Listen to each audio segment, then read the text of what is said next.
Enfamba zikute abamu batandise okuba nti bakankana emimwa, abamu bafunye egale, ate nga biri bintu bya kikungulu. Lunaku lwanca Chameleone ne Jose Chameleone bagenda kuba nti basinkana Patrick Mulwana oba muyise musajja mukulu amakidwa nga Alien Skin wali Ekololo Stadium.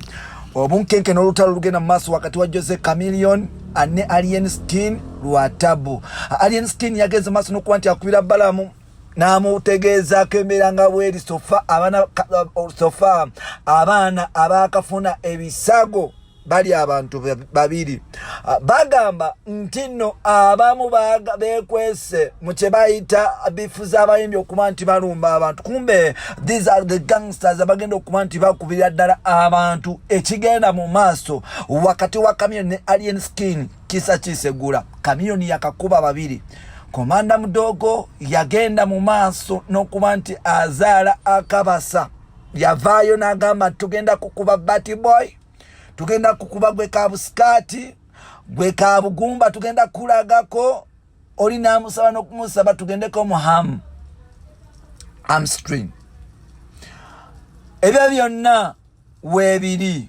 Olunaku lw'enkya Alien Skin, olunaku lw'enkya Chameleone bali Ekololo. Vao mpiteo bwe bunkenko buliwo. Emboozi gennafuniyeko genva ofunawo kati gengenda okuleetera. Oliwaddemu okuba nti osubscribinga, oliwaddemu okuba nti olikinga, oliwaddemu okuba nti obolyawo okomentinga mu comment section anotuwa opinion yo. Bampita Ntambi Jimso omukutu gwa 256 vast range. Now, the king of East African music, the legend, the mighty 1 million, 1 Banton, Jose Chameleone ne Alien Skin bagenda kuba nti basinkana olunaku lw'enkya Ekololo Stadium. Obukwakulizo obungi nnyo wakati w'abategesi, naye ng'ate omutegesi omukulu agenda maaso n'okuba nti ayita abayimbi bamuyita Bakugesimbagana. Posta zafulumye ewa Musaba bani abagenda mu maaso n'okuba nti bagenda kuyimba. Kuliko omuvubuka amanyikiddwa nga Alien Skin, kuliko Jose Chameleone. Posta zonna zankya zafulumye nga bwe nkutegeezezza. Waliwo ekiwandiiko ekyawandikiddwa musajja mukulu Bakugesimbagana nga kiraga nti omu ku bayimbi bw'anaagenda mu maaso n'okuba nti apafominga, omu ku abo oba oliawo tageza n'apafominga, waliwo okutya okw'amaanyi nti bano ababiri bwe beesanga bandiyo omusaayi Ekololo. Jukira Chameleone ne Alien Skin bagenda mu maaso n'okuba nti bapangisibwa okuyimba kulala y'omukulu President w'eggwanga Yoweri Kaguta Museveni. Chameleone comment yakola kulimba Alien Skin yamuleetera kabasa ku internet, era nga kyagenda mu maaso ne kiwa abavubuka ba Alien Skin ekinyegenyege, ne basituka ne bakwata amasimu ne bagula zi data ne bateekako ne balumba legend. Bagenda mu maaso n'okuba nti bamulabisa, bagenda mu maaso n'okuba nti bamuvuma, bagenda mu maaso n'okumulangira obukadde, era bagenda mu maaso n'okuba nti bagamba nga tasobola. Gwe Chameleone, luno Chameleone oli mukadde, gwe Chameleone tojja kusobola, tugenda kukuba. Ebyo bwe wepanka ne kagandako gwe semanya mukele we family, tugenda kukuba tukuze mu kyalo. Chameleone went silent. Up to now Chameleone teyavaamu nkigambo. Ebigambo yavaamu yagamba tujja kuyigiriza abo abeetaaga okufuna empisa, oba tujja kuyigiriza buli alina empisa embi tugenda kuba tumuyigiriza bafune empisa ennungi, bagende mu maaso n'okuba nti bamanya nti empisa ennungi zigenda mu maaso n'okuba nti obaolyawo zisomesebwa kuva waka. Buchanga ayogera abavuka ba Alien Skin abakakuwa bali babiri ng'asembye bamuyita Majidu omutwe teyasigaza. Wano nno kyagenze mu maaso n'okuba nkiteekawo era embeera endala, era nga Miliano agenze mu maaso n'okufuuka Miliano. Alien Skin yawandiise ekiwandiiko namutaika nga wandikira NRM government nga wandikira authority nti waliwo abavubuka abamu nga bakozesebwa NRM nga bayita mu kitongole kimanyikiddwa nga ghetto structure.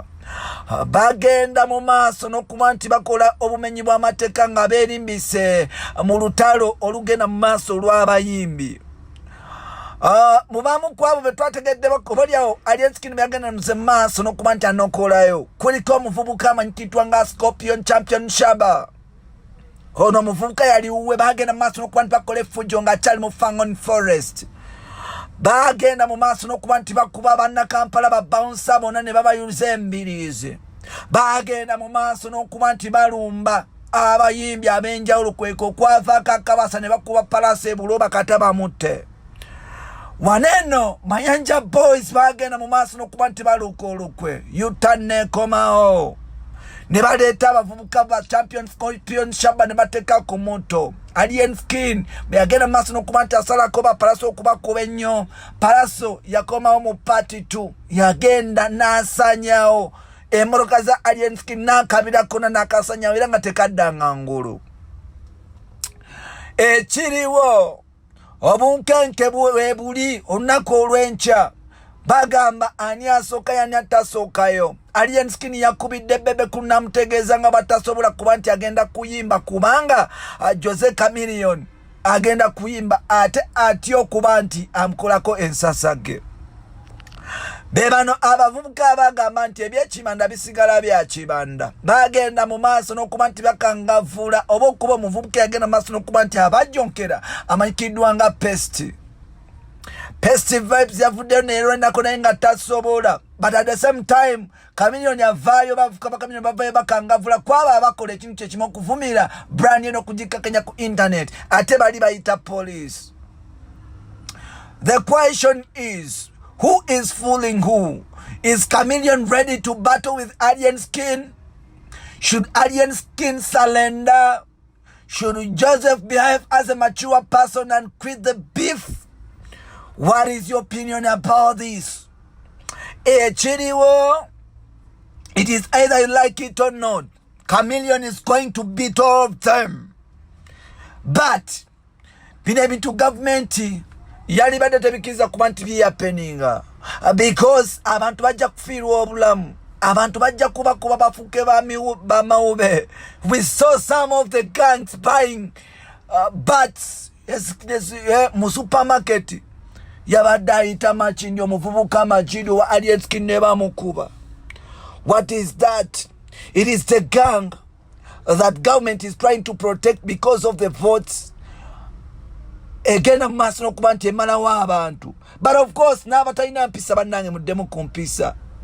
You should learn to respect the elders. If you can't respect the elders are going to discipline you. It is your time. You face it.